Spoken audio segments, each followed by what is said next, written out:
Hi, I'm Max Spainhour. And I'm Troy McCormick. Welcome to Indiana Outdoor Adventures.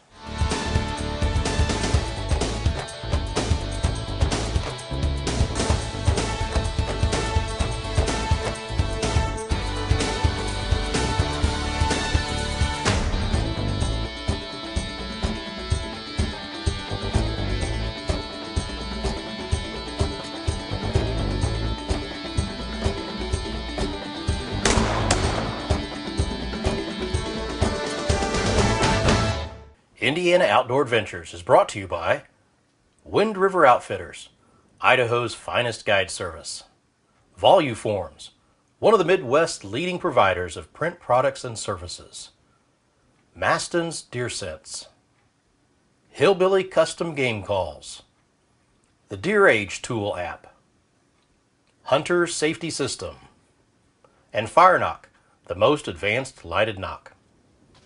Welcome to Indiana Outdoor Adventures. I'm Troy McCormick, and today I'm with Rob Haubry of Haubry Forestry and Wildlife Consultants. Correct. And we're at a field day today. Rob, tell me a little bit about the field day. What's it called and what are we doing today? Well, today's field day is Timber Management and Wildlife Management Field Day, and we're greatly appreciated by the Jackson County Soil and Water Conservation District. They're a good sponsor for it. And what this encompassed is we are trying to get private landowners to come together, talk about timber management, what to expect from timber sales, how to do timber stand improvement, and at the same time we're also talking about wildlife habitat and deer cooperatives. And Quality Deer Management Association came out today and they had a speaker, so we've been talking about deer habitat that goes along with timber management. We've got speakers from QDMA? Yes, Brian Nentrup, the regional director. And the DNR? Yes, district foresters came. And the county? That's exactly right. The local SWCD coordinator, Rebecca Loster, came out today. So we've got people who are landowners, hunters. They're interested in finding out, one, how they can maybe do more on their land to manage for timber and for wildlife. Right. And we've got hunters who are maybe leasing land or hunting on some friends' property, and they can find out about small food plots, planting trees. What all are they finding out about how to do? Well, today, I mean, for private landowners, we were talking heavily about timber management, the cost share programs involved with some of the timber management, what to expect when you sell timber, what kind of opportunities or programs there are through the Natural Resource Conservation Service. Right. And that's why it was so essential for Rebecca and Ben McKinney and Rob McGriff from the Division of Forestry to come out and talk about those.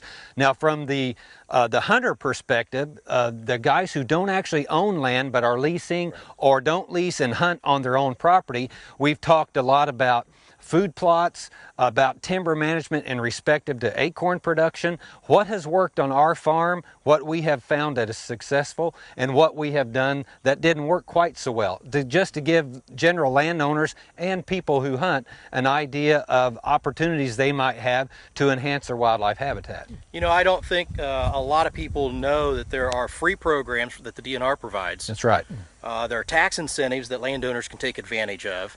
They get free consulting from some agencies to come out to help with things. But then if they really want to go a little further, that's where Haubry Forestry and Wildlife Consulting can come in.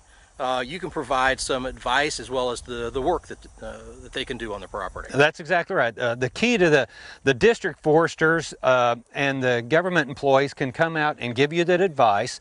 They can explain to you about the programs. When it comes down to actually implementing the programs, once you've got enrolled, whether it's the tree planting or doing the timber stand improvement or even putting in prairie grasses or putting in food plots, then sometimes you need a contractor, and that's where we can come into play. They can enroll you in the program. If you need a contractor, you can contact us. We're also available to give general advice, do a walkthrough, or do a habitat assessment as well.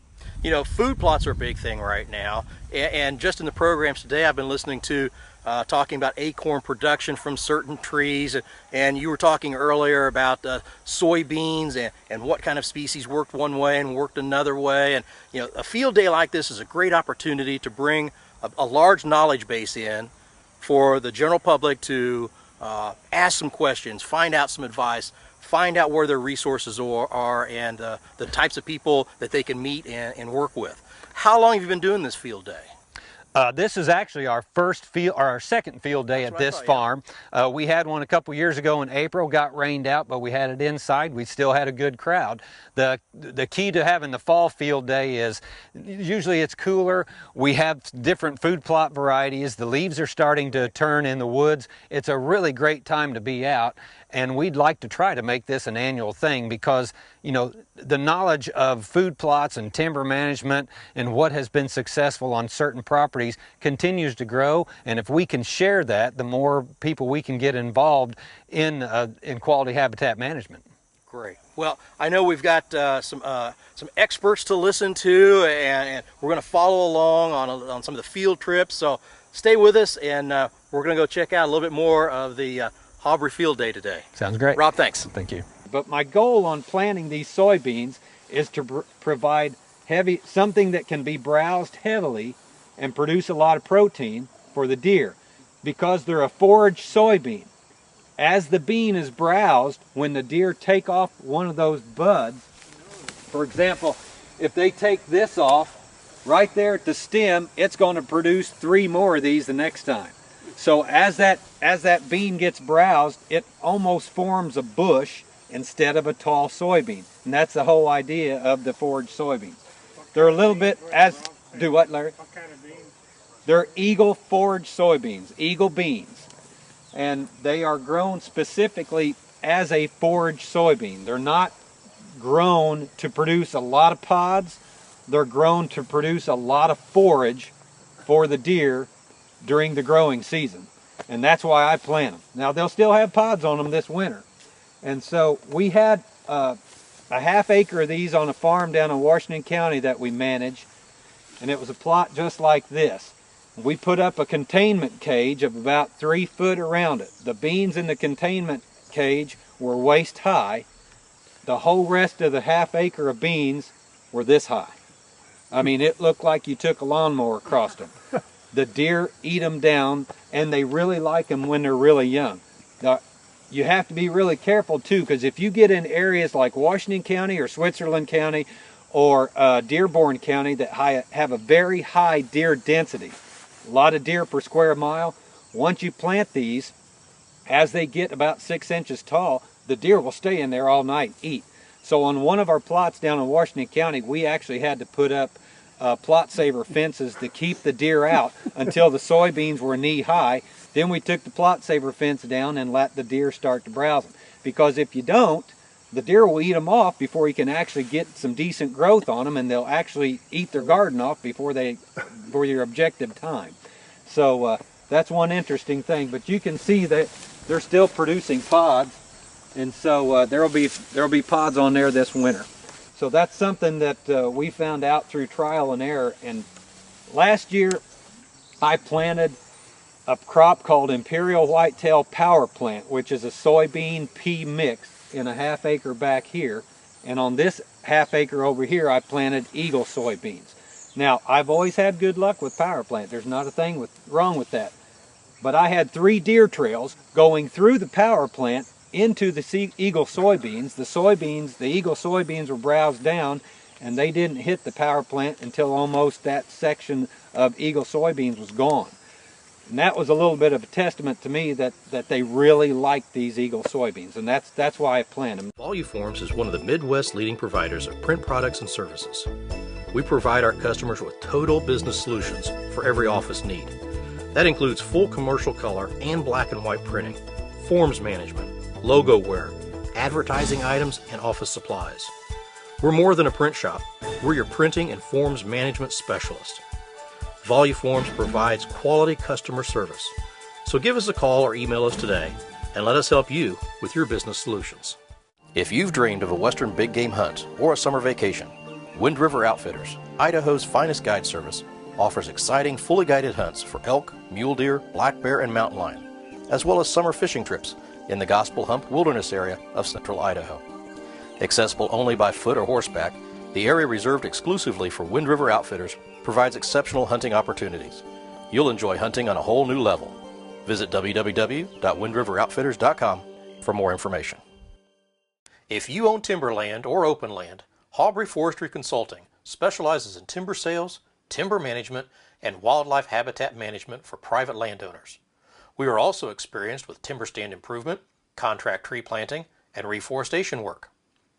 Our specialty is wildlife habitat management. If you own land and want to see an increase in deer, turkey, quail, and grouse populations on your property, we can tailor a management plan specifically for your needs. So kind of with what you guys have all seen, now we want to give you a few options of how to get that done.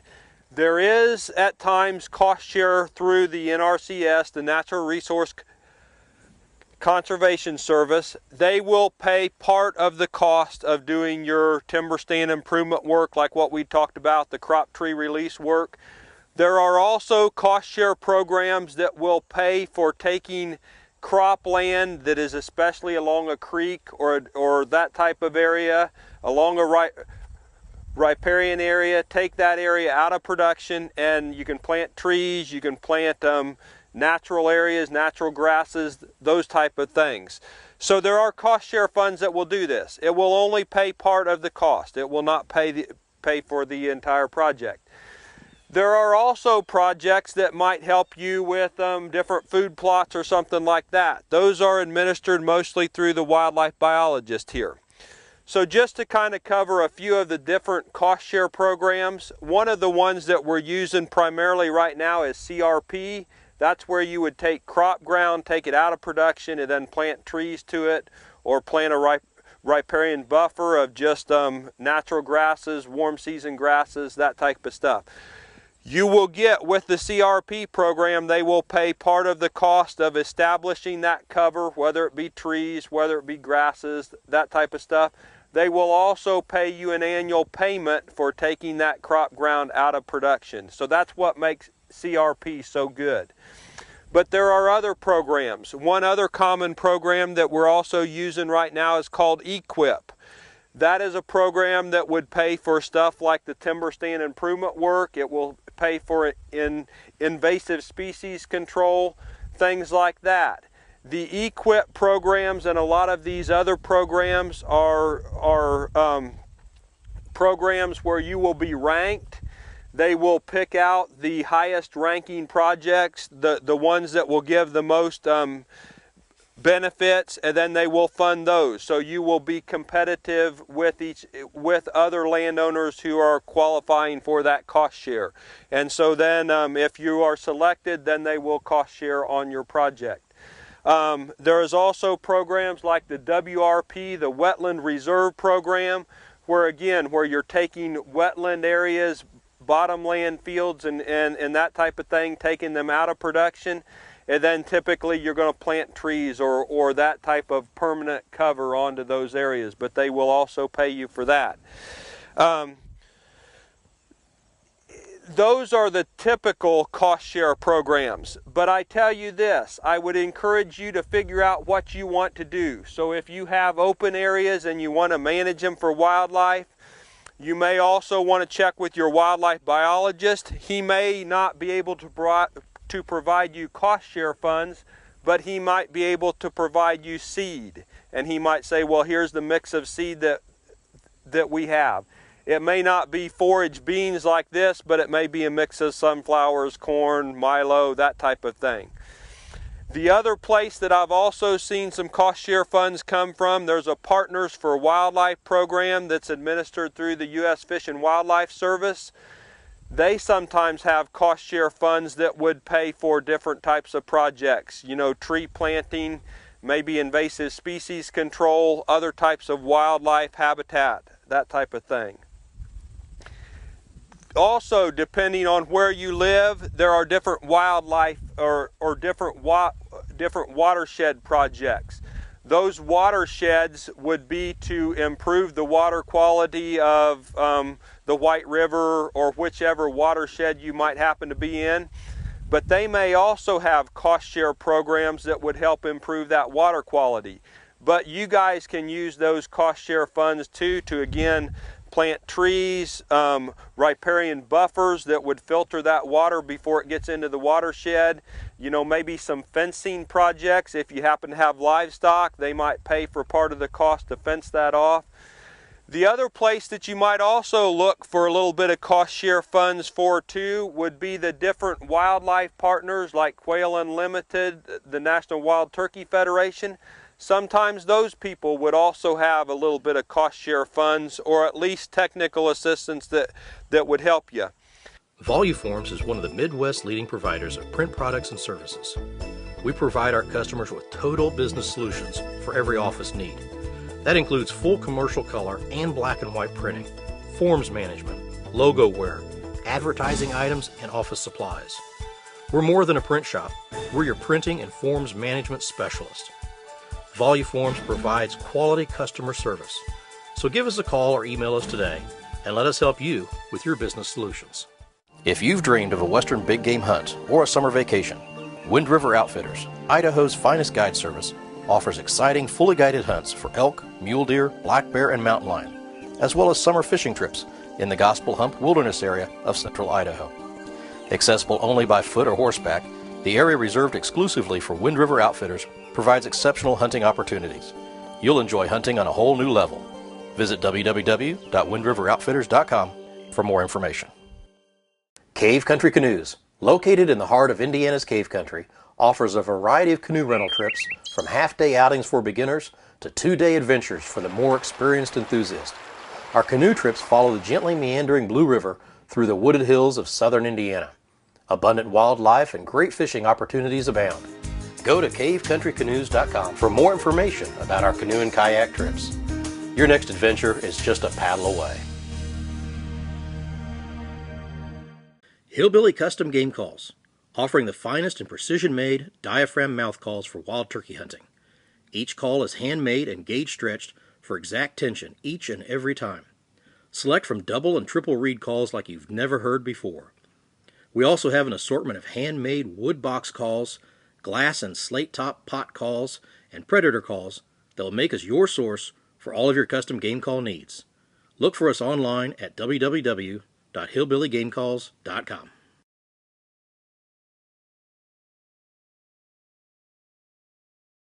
Welcome back to Indiana Outdoor Adventures.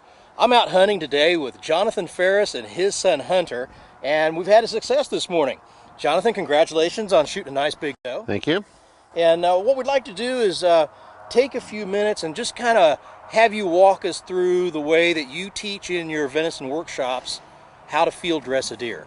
And I'm going to let you literally just, with Hunter's help, walk us through the steps, and let's take a look and see how a Purdue Extension Service agent field dresses a deer. Let's do it. Great.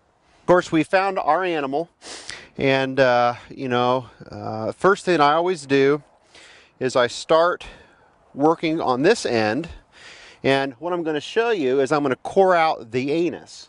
And we need to start with that because the technique I'll show you, it's imperative that you get this all totally free first.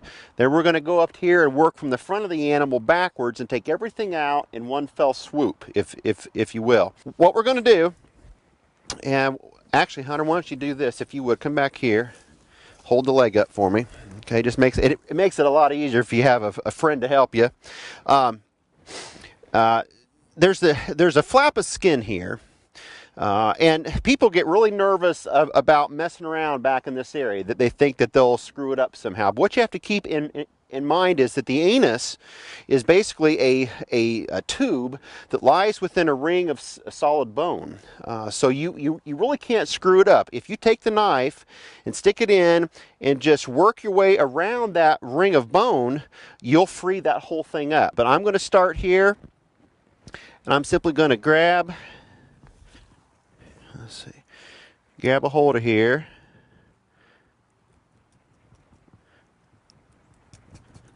I'm going to go in. And then once I make a cut, I'm going to grab a hold of this little flap of skin then and start working my way around.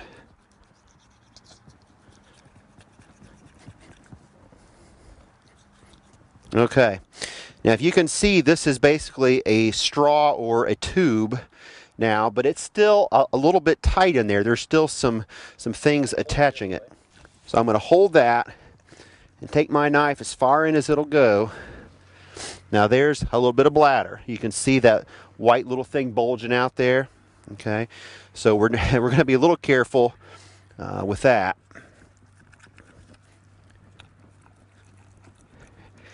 And how you'll know when it's loose is it just kind of suddenly feels like it comes loose. I don't know how else to describe that to you.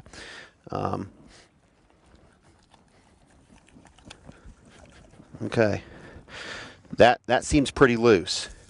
All right, I've cored that out. It's fairly loose now, so we're going to stop and move up to the other part. Now we're going to start on the animal. Since this is a female, we don't have to worry about saving the cape or anything. If it was a trophy buck, I would not be, cutting anything up in this area. And, personal preference, some guys like to start back here and work their way forward. I think it's just as easy to start up here and work backwards. So I'm going to show you how to do it that way. What I do again is take the sharp, stout blade, and in front of the chest here, and I'm going to basically plunge it in front of the rib cage here, and go just down one side. You don't really want to go down the center because that sternum is fairly hard down the center. So you just want to go off to one side, and I'm going to take it in there. And you don't want to be real easy with this. You're going to really work it.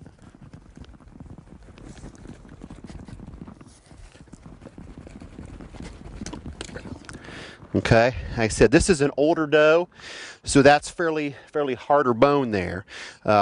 It's also possible to use a saw, but a stiff blade knife works fairly well. When you get toward the last rib, you got to be careful and you want to slow down, because when you get to that diaphragm, on the other side of that is all the intestines and the stomach and the things you don't want to puncture. So I'm getting down. In fact, I think I cut through the last rib there. So I'm going to take my time a little bit to see where I'm at. Okay. And this is where I'm going to switch over. If you have a gut hook or a gut blade or one of those Wyoming knife type things, I'm going to switch over.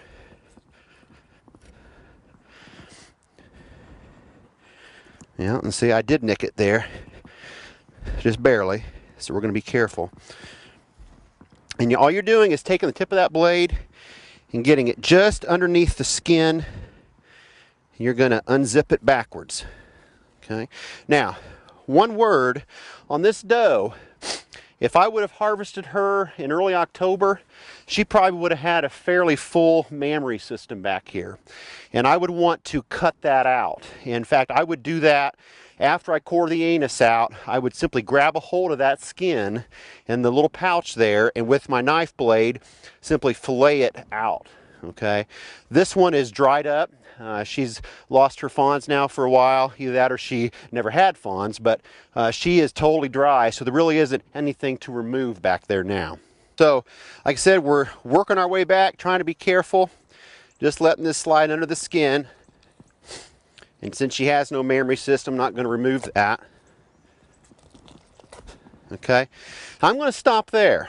Okay, one thing to think about is, where are the most valuable cuts of meat on the animal? And on a whitetail, a lot of that good steak meat is right here in the legs. So you want to keep as much hair and skin covering that meat as you can. I've seen guys take that mammary system, or if it's a buck, it's that other system, and fillet it out and take big wide swath of fur off of there. And what you're doing is you're exposing that to the air. If you're going to hang that animal for any length of time, that's going to all be trimmed out. That'll be lost. So I like to essentially leave all that on there. Okay, this is where you're going to get a little messy.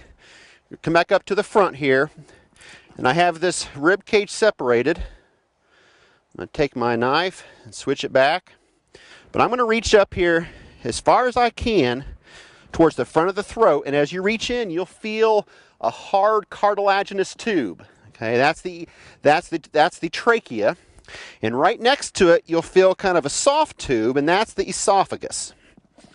And I'm simply going to sever those. Doesn't take much. We've got those loose. Now, as we work our way back, you'll reach in there and you'll feel that heart-lung complex is attached to the back a little bit. So you're going to need to kind of get that free. If it gets hung up, you can kind of loosen it. What I want to show you, and this is something that's a little bit different about the technique we use, right here, you can see this thin-walled muscle, okay? And that's the diaphragm.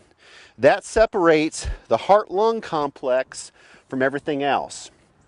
And I see a lot of guys take their knives and hack that away, cut it out, and after they field dress it, you'll see strips of meat basically hanging off the inside. What I like to do is I'm going to peel that off the body wall, and here in just a second I'll switch around and I'll show you how we do that. But basically I'm going to take my hands and peel that off the rib cage, and what happens is that diaphragm is actually attached to a very thin, it's almost like a plastic bag liner that lines the abdomen down here. And if you can remove that intact, especially if you have a little bit of spillage of anything nasty inside there, it will really keep that more in its own pouch, keep it cleaner, and get all that stuff out nice and slick. So you can see this a little better. But there's that thin-walled muscle diaphragm that separates those two cavities, and you can see I have a little bit of spillage here, so I'm going to try to be careful. What I'm going to do is simply grab that, get my hands off a little bit, and take the side of my palms, my fist, and twist and pull it down, okay? And you can probably see it best over here. I'm going to hold this, I'm going to twist and pull, and this is actually coming off nice and easy, okay? Now, this is where I reach up and grab the heart lungs, and I'm starting everything back, okay? I have the diaphragm free, mostly. I'm going to keep pulling that.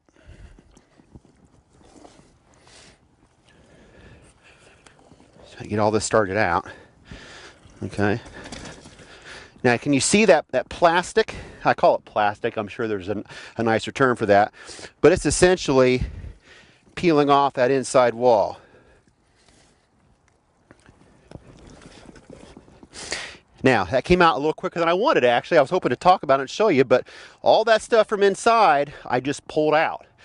And since it was nice and loose, it pulled out nice and slick and clean.